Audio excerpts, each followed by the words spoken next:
The communication frequency hummed to life exactly 6 hours later, filling the council chamber with the first human voice heard in 4 days. Director Sarah Chen appeared on the main display, seated in what looked like a comfortable office rather than a formal diplomatic setting. Behind her, Earth's blue skies were visible through large windows, a reminder that while the galaxy burned, humanity remained serenely untouched by the chaos. "Good evening, council members," she said, her voice carrying the calm professionalism of someone holding all the cards. "I trust you've had time to review your situation." Ambassador Zethkar stepped forward, his diplomatic training warring with his desperation. Director Chen. "The galaxy is in crisis. Millions have died. Entire civilizations face collapse. Surely we can negotiate a return to normal relations." Chen's expression remained pleasantly neutral. "Normal relations," she repeated. "That's an interesting phrase, Ambassador. Perhaps you could clarify what you mean by normal?" High Counselor Melthara's form flickered with barely controlled anxiety. "The restoration of human participation in council activities. Of course, your people resuming their positions in diplomatic, economic, scientific, and military cooperation networks." "Ah." Chen nodded. "You mean the unpaid consulting work humanity has been providing for the past 60 years while being consistently voted down in council decisions, ignored in policy discussions, and excluded from leadership positions, despite making essential contributions to every major galactic achievement." The chamber fell silent. The way she phrased it made the council's treatment of humanity sound even worse than they had begun to realize. Chen continued, consulting what appeared to be a standard tablet. "Let me share some figures I think you'll find interesting. Human-designed or human-improved systems currently maintain life support for 68 million beings on council stations. Human-created algorithms manage food distribution networks, feeding 2 billion people across 47 worlds. Human-mediated communication protocols facilitate trade worth approximately 40 trillion galactic credits annually." She looked up from her tablet with a slight smile.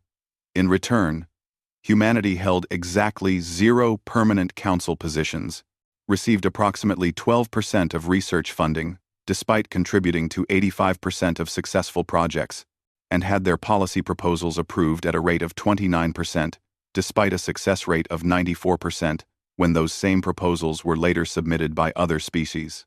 Prime Minister Krixtal slithered closer to the display. "We acknowledge there may have been oversights in recognizing human contributions. Surely we can address those concerns through renegotiation of your council status." "Renegotiation," Chen repeated, her tone growing cooler. "After 60 years of systematic undervaluation, you'd like to renegotiate. How generous." Intelligence Director Korth stepped forward, his crystalline form pulsing with urgent concern. "Director Chen, please understand that the current crisis threatens billions of lives. Whatever our past mistakes, innocent beings are suffering." Chen's expression softened slightly, and for a moment, Zethkar hoped they might appeal to human compassion. "You're absolutely right," she said. "Which is why humanity has prepared a comprehensive solution." A new display activated beside her, showing a detailed organizational chart. "We've established the Human Consulting Consortium, a private entity specializing in interspecies communication, system maintenance, conflict resolution, and technological integration. We're prepared to provide emergency services to prevent immediate humanitarian disasters." "Thank God," whispered Melthara. "However," Chen continued, "these are commercial services, not diplomatic cooperation.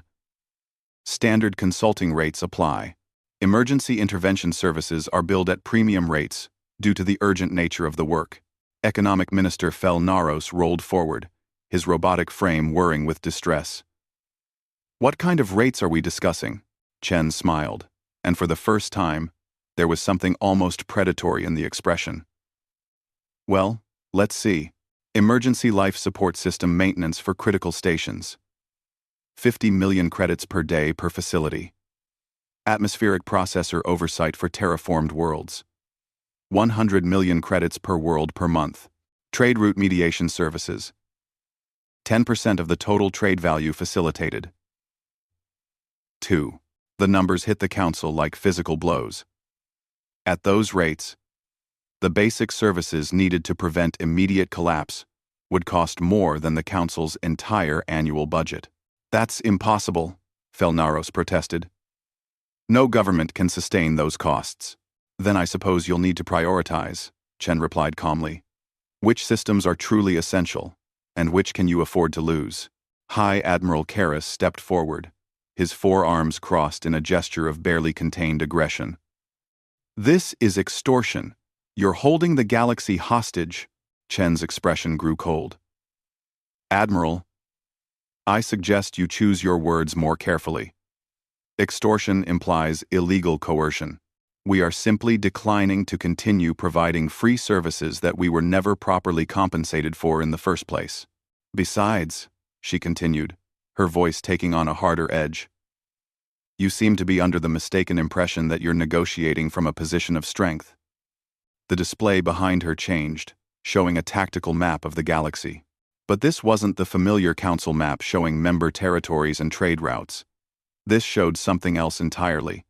A vast network of installations, ships, and facilities marked with human identifiers.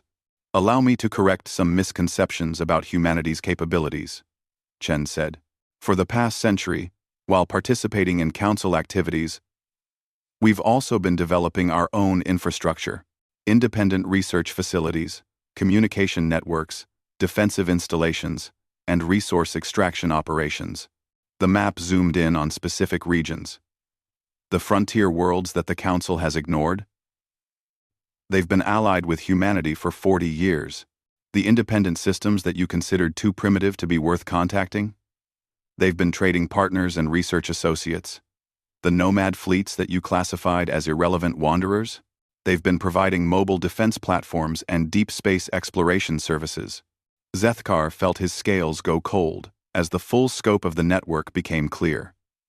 While the Council had been treating humanity as a junior partner, humans had been building their own galactic civilization in parallel. The total population under Human Alliance protection now exceeds Council membership by approximately 30%, Chen continued. Our combined military capabilities, while structured differently than your approach, are substantially greater than Council forces. Our economic networks, designed for efficiency rather than political compromise, process more trade volume than your systems. That's impossible, Karras protested. We would have detected such massive development. Chen's smile returned, but now it carried genuine amusement. Admiral, you've spent decades assuming that humans were too primitive to pose any kind of strategic concern. Your intelligence services never looked for evidence of human capability because you were convinced none existed. Meanwhile, every human in Council space was gathering information, building relationships, and reporting back to Earth. The implications hit the room like a thunderbolt.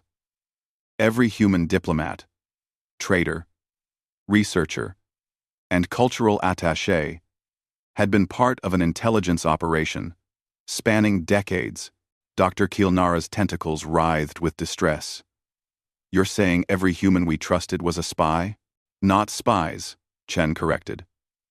Citizens doing their civic duty by staying informed about galactic affairs and maintaining connections with their home government, just as every other species does. The difference is that you never considered human civic engagement a potential security concern because you never considered humanity a potential rival. Cultural attaché Vexesnal's feathers rustled with realization. The cultural exchanges, the research collaborations, the trade relationships, they were all intelligence-gathering operations. They were genuine cultural exchanges and research collaborations, Chen replied. But yes, they also provided valuable information. Humans are quite good at multitasking. She leaned back in her chair, her posture radiating confidence.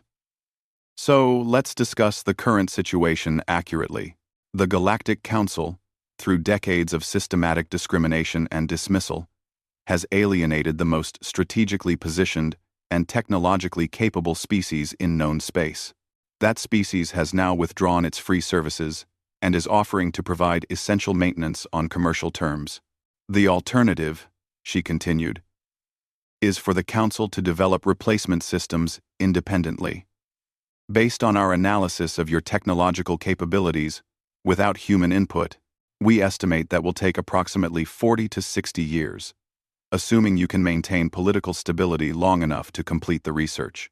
Given the current rate of civilizational collapse, 17 active war zones, 46 failed trade agreements, and 23 systems facing humanitarian crises in just 4 days, we calculate that you have perhaps 2 weeks before the damage becomes irreversible.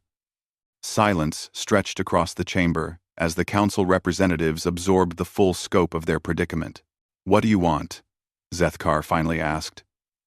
"What would it take for humanity to return to cooperative relations rather than commercial ones?" Chen considered the question for a long moment. "That's an interesting proposition. What exactly are you offering?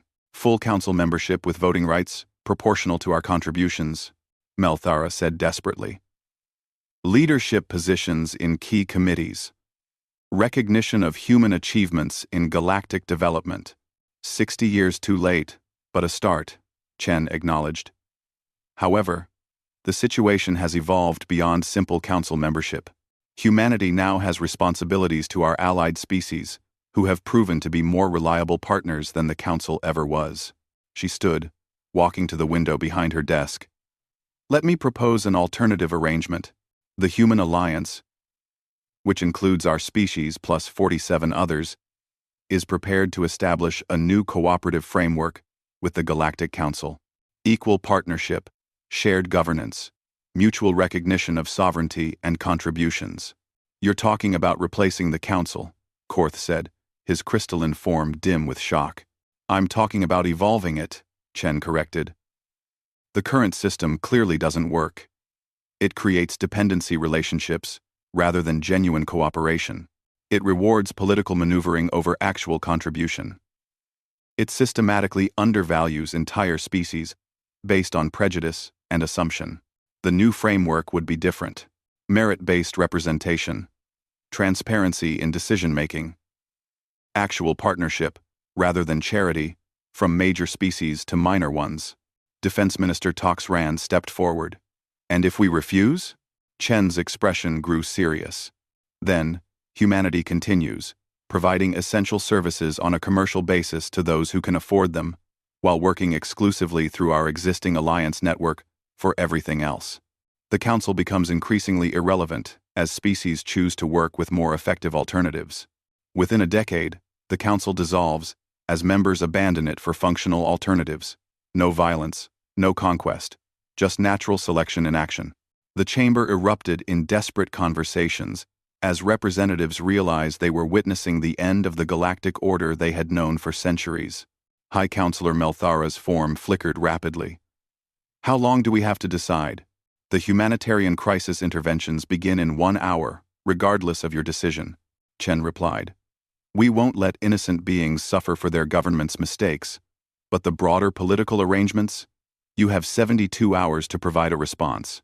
After that, humanity and our allies move forward with our own plans. The Council is welcome to join us as equal partners, or continue on independently. The choice is yours." The transmission ended, leaving the Council representatives alone with the magnitude of their decision. Zethkar looked around the chamber at his colleagues, species that had considered themselves the natural leaders of galactic civilization for centuries, now faced with the reality that they had been utterly outmaneuvered by the species they had most underestimated. "Well," he said finally, "I suppose we learned why humanity severed diplomatic ties.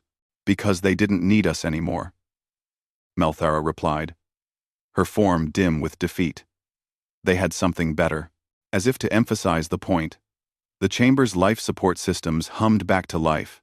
The lights brightened, and the atmospheric processors resumed normal function. In less than an hour, humans had begun providing the emergency services needed to prevent immediate disasters. But everyone in the room understood that this was just the beginning. The galaxy was about to change in ways no one had imagined possible, all because they had failed to recognize the true worth of the species now holding their future in its hands. The age of human charity was over.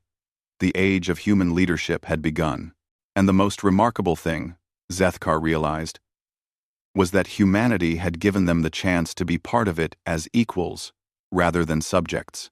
After everything the Council had done, or failed to do, the humans were still offering partnership instead of domination. It was, he thought, the most human thing of all.